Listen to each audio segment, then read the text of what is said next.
The U.S. stock market's gone higher for a very long time now, and we do think that can continue. Again, when you look at the United States, for instance, massive, massive rally, but look globally. Emerging markets are nowhere near their highs. All over Europe, still 20-year highs. Look, from 20 years ago, aren't even making new highs. Japan they were close to their highs set in the late 1980s. So there's different ways to invest, but from a purely United States point of view, things are up a lot. We like the stuff that's been down a little bit more. Look at value stocks, for instance. Look at financial stocks. Financial stocks quietly had a really good earnings season recently, and we think if yields can start to steepen, the yield curve can steepen, those are tailwinds for financials. We like cyclicals in general. We do not see a recession in 2020.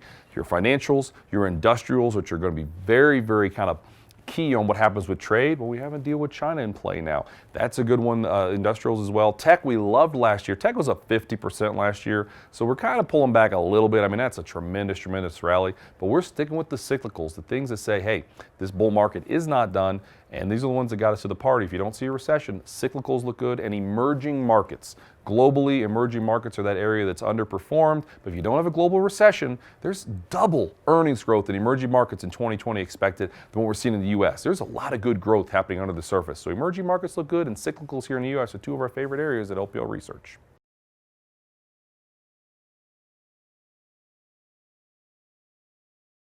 What we think we're taking for granted here, people are probably still a little too pessimistic. I kind of talked about it a little bit ago.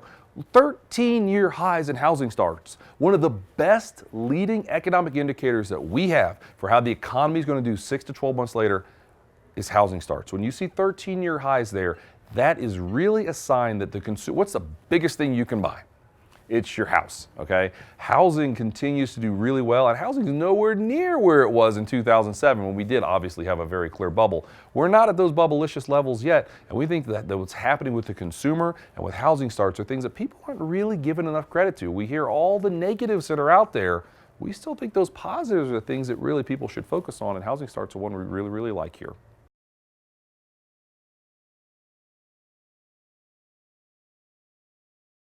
One of the things that could potentially send the economy into a pre-election downturn, it's a long cycle. We've had a lot of growth, but it's the uncertainty that's happening. You look overseas, it really could start overseas with what we're seeing. You know, we're seeing some better manufacturing data coming out of Europe. We're seeing better manufacturing coming out of emerging markets. But if the rest of the globe gets a little bit of a cold, that eventually is such an intertwined market that we, more now than any time in history really, that could be the thing that can trip us up. Also, a potential policy mistake. We think the Fed is on pause here in 2020. But they've said they're on pause unless inflation creeps up. If inflation starts to creep up, we're starting to see CPI was one of its highest numbers we've seen this cycle recently.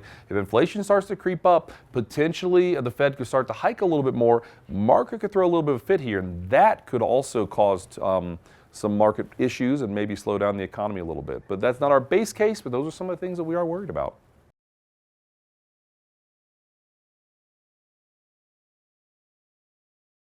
Yeah, we think job creation will probably continue where it's been, right? It's averaged about 150,000 jobs a month. That's right where we've been for really this whole 10-year cycle. And that's our base case now in the United States as we head into 2020, about 150,000 jobs. That'll create, a growth in the economy. You look at the consumer strong. We have initial claims down near 50-year lows. The last time initial claims were this low was 1969, and I believe that was the last time the Chiefs made the Super Bowl. So you've got these two things happening, that are out there, but the initial claims are low, wages are starting to creep higher. We think the unemployment picture is still a positive thing that's out there, and until initial claims spike about 75,000, that's when the clock starts for a potential recession. We're nowhere near that, right? I mean, claims are still near the low of this cycle, near 50-year lows. So employment looks good. About 150,000 jobs a month is what we anticipate here in 2020, which just matches what we've been doing for about 10 years now.